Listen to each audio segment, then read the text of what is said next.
안녕하십니까. 탄두부동산 김혜성 대표입니다. 자, 오늘은요, 궁금한 사항들, 모르는 거 있으시면 하나하나씩 적어서 말씀해 주시면 제가 하나하나씩 답변을 해드리도록 하겠습니다.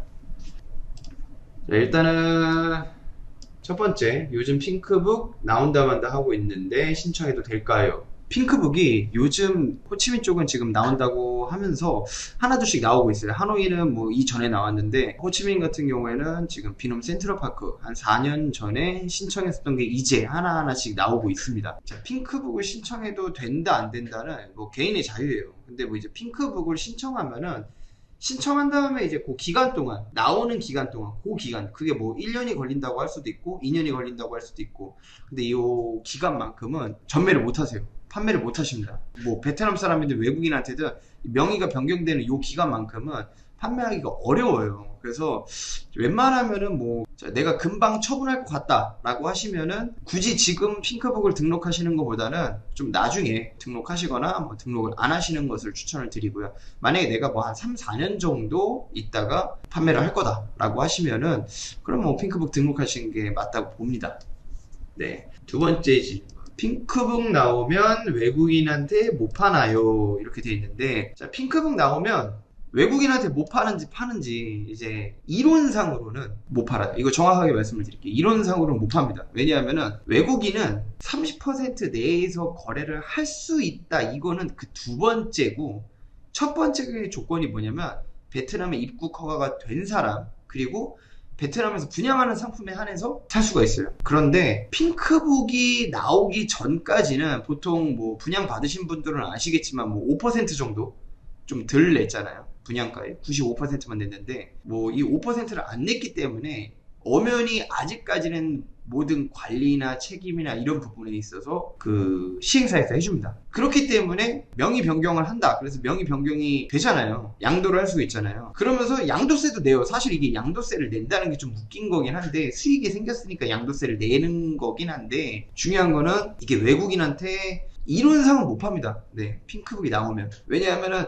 이미 그게 분양한 상품이 아니라 누군가의 손에 거쳐서 간 거기 때문에 못 팔아요. 근데 일단은 이론상으로는 못 파는 거지만 실제로 명의가 변경된 케이스가 있습니다. 하노이에서 최근에 핑크북을 받으신 분이 외국인한테 팔았는데 그 외국인 분이 핑크북이 나온 사례가 있었어요. 그분 명의로. 그래서 이거는 사실 호치민이나 하노이나 법이 다르진 않아요. 법이 다르진 않은데 이제 모든 시행령이나 이런 부분들이 하노이에서 먼저 시작이 돼요. 먼저 시작이 되고 그 다음에 이제 호치민으로 내려오는 편인데 하노이는 핑크북이 이미 나와서 핑크북이 거래된 사례가 있어요. 핑크북이 외국인 이름으로 나와서 그리고 외국인한테 매도가 되고 그리고 그 외국인 분이 또 핑크북에 등재가 돼서 나온 적이 있습니다.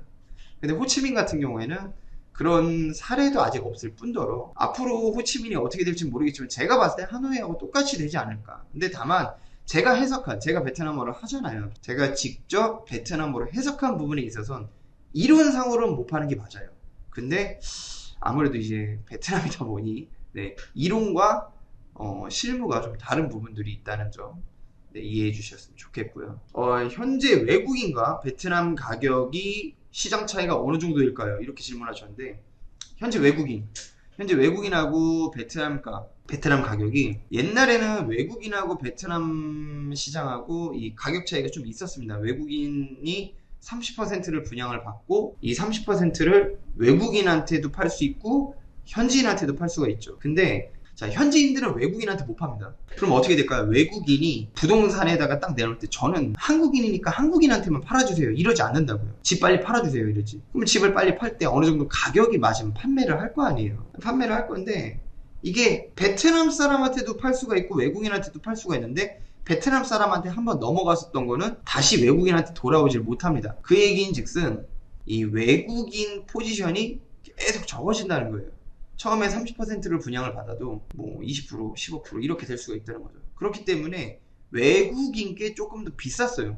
베트남 시장가보다 보통 한 20% 정도 비쌌습니다. 근데 이건 코로나 전 얘기예요. 코로나 막 시작했을 때 한 2020년 이 정도 얘기고 지금은 달라요. 지금은 외국인하고 베트남 사람하고 시장가가 똑같습니다. 이게 왜 그런 거냐면 환율이 좀 망가지면서 외국인들이 물건을 많이 매도를 했어요. 매도를 하면서 외국인들하고 베트남 사람들하고 좀 다른 게, 베트남 분들은 대출도 많이 꼈지만 외국인 같은 경우에는 대출이 없이 다 온리 현금이에요. 코로나 때 힘들어서 빨리 현금을 융통해야 되기 때문에 베트남에 여유롭게 먼저 투자한 베트남 부동산을 먼저 판매를 하게 된 거죠. 근데 본인이 돈이 급해. 돈이 급하다 보니까 아무래도 좀 더 빨리 팔아달라고 하고 뭐 급매로도 나오고 할 거 아니에요. 그래서 가격이 무너진 거예요. 한두 명이 이러면 상관이 없는데 대부분의 사람들이 저 빨리 팔아주세요. 이러다 보니 가격이 내려갈 수밖에 없는 거죠. 그런 사람들이 많다 보면. 그렇기 때문에 얼마 전까지만 해도 베트남 시장가가 이 정도면 외국인 시장가가 베트남 거보다 한 5% 쌌어요. 최근에 한 3-4달 전에 대부분의 아파트, 일정 뭐 몇몇 아파트를 빼놓고 대부분의 아파트들은 한 외국인께 한 5% 정도 시장가, 베트남 시장가보다 조금 더 쌌다고 보시면 될 것 같고요. 그래서 시장가 차이가 지금은 별반 없습니다. 네, 그리고 마스터리 암푸는 마스터리 타오디엔보다 분양가도 비싼데 왜 임대료는 더 저렴합니까? 네, 마스터리 암푸는요, 아무래도 이제 마스터리 타오디엔하고 역세권도 조금 차이가 나고요. 역에 대한 부분도 좀 차이가 나고, 일단 제일 중요한 건 지금 옆에 르미에르 공사 중이잖아요. 공사 중이고, 그리고 세대수가 작습니다. 이 세대수가 작다는 게 무슨 의미를 나타내는 거냐면, 세대수가 작으면 그만큼 커뮤니티도 작아지는 거예요.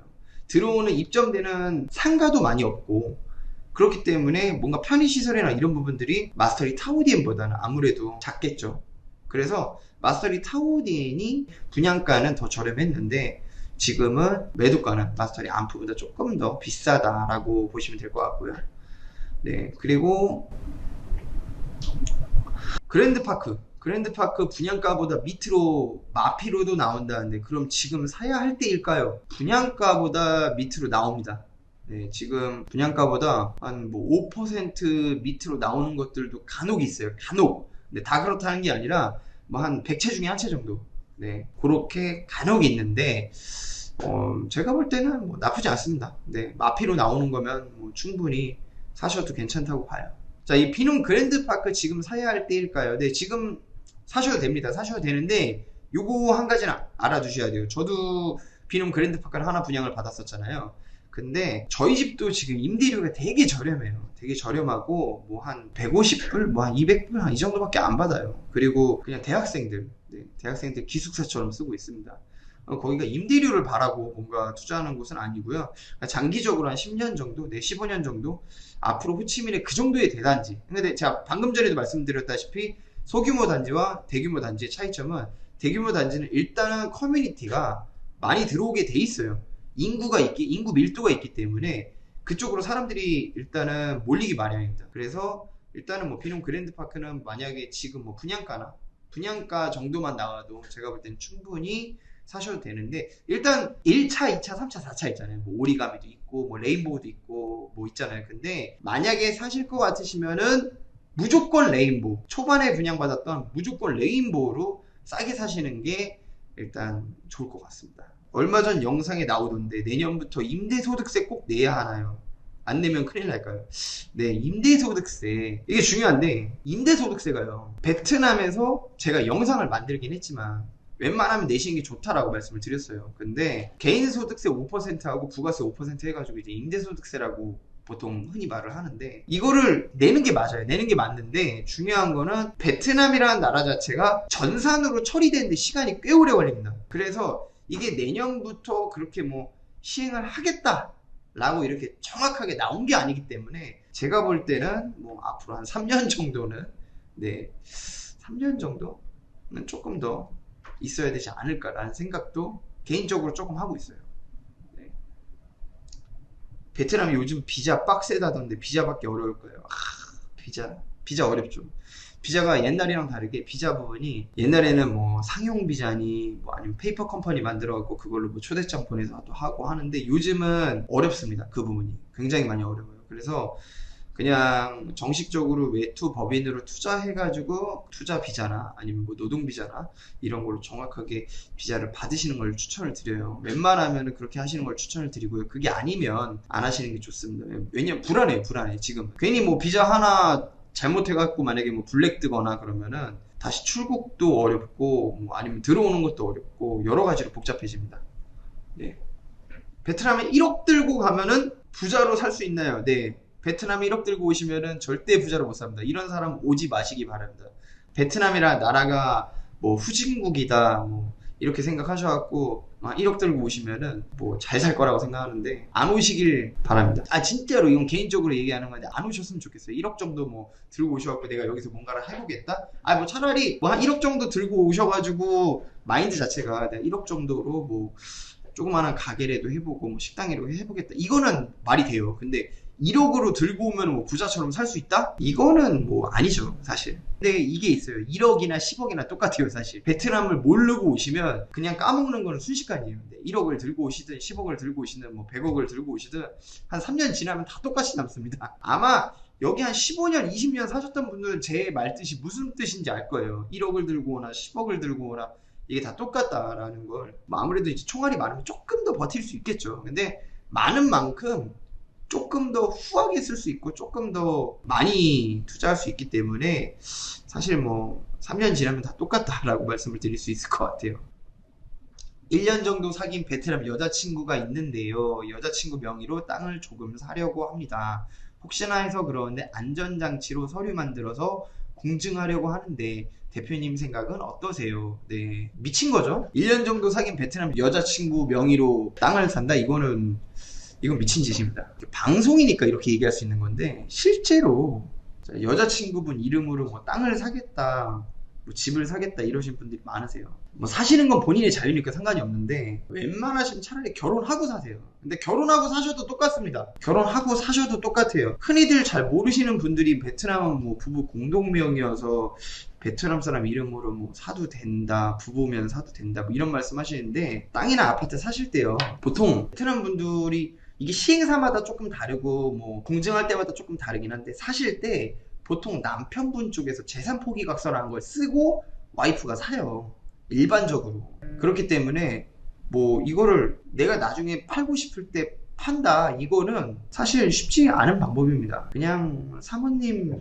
베트남 분이시면 그냥 베트남 분 이름으로 그냥 사셨다 생각하시고 사시면 됩니다. 네, 그걸 본인 거라고 생각하지는 마세요. 뭐 이게 베트남 사람이 좋다 안 좋다 그 얘기가 아니라 베트남 룰이 그래요. 베트남 룰이 그렇고, 베트남 여자친구가 있는데 베트남 여자친구 명의로 사도 되냐, 이거 뭐 그분이 말이 현지인처럼 내가 베트남 사람하고 통하는 것처럼 그렇게 통한다 하면 모를까. 베트남 말 조금씩 하시는데 영어로 의사소통 하시면서 혹은 그러시는데 베트남 사람 이름으로 뭔가를 산다? 이건 쉽지 않죠. 좀 바람직한 방법은 아닌 것 같아요, 제 생각에는. 그러니까 대표님이 세금 부분도 여쭤봐도 될까요? 이렇게 하는데 세금은 회계사나 세무사한테 여쭤보시는 게 좋습니다. 비자. 비자는 여행사에 말씀하시면 됩니다. 비자를 저희한테 뭐 비자 해주실 수 있나요? 이런 것들은 사실 저는 비자는 못 해드려요. 비자는 못 해드리고, 예전에 특별입국에 대해서 잠깐 해드린 적이 있었어요. 특별입국을 해드린 적이 있었는데 뭐 특별입국으로 하셨던 분들이 다 전혀 문제 없이 들어오셨고 전혀 문제 없이 있으셨어요. 그래서 뭐 특별입국은 상관이 없었는데 법인 설립해갖고 비자 해주십니까? 뭐 이런 얘기 하시는데 비자는 저희 쪽에서 안 합니다. 비자 쪽은 저희 쪽에서 안 하고. 오늘 질문이 꽤 많았는데 일단은 앞으로 궁금하신 것들 이런 거 다 저한테 평소에 댓글로 남겨주셔도 되는 거예요. 그러니까 궁금하셨던 것들은 저한테 뭐 평소에 댓글로 남겨주시거나 아니면 카톡으로 말씀해 주시면은 제가 시간을 내서 안내를 해드리든지 할게요. 그러니까 언제든지 궁금하신 부분은 저한테 말씀해 주시고요. 뭐 우리 집이 임대가 안 돼요, 집을 팔고 싶은데 뭐 어떻게 파는지 모르겠어요, 혹은 저희 집을 관리해 주던 부동산이 뭐 없어졌습니다, 뭐 코로나 때 그런 데 되게 많아요. 그래서 저희한테 되게 연락이 많이 오세요. 그러니까 저한테 분양을 안 받으셨던 분들도 연락이 오시면은 제가 안내를 해드릴게요. 그 다음 절차는 어떻게 해야 되고 판매는 어떻게 해야 되며 뭐 임대나 판매도 저희들이 맨날 합니다. 맨날 하기 때문에 언제든지 궁금하신 사항들은 그냥 주저없이 카톡 남겨주시면 제가 안내해 드리도록 하겠습니다. 감사합니다. 감사합니다.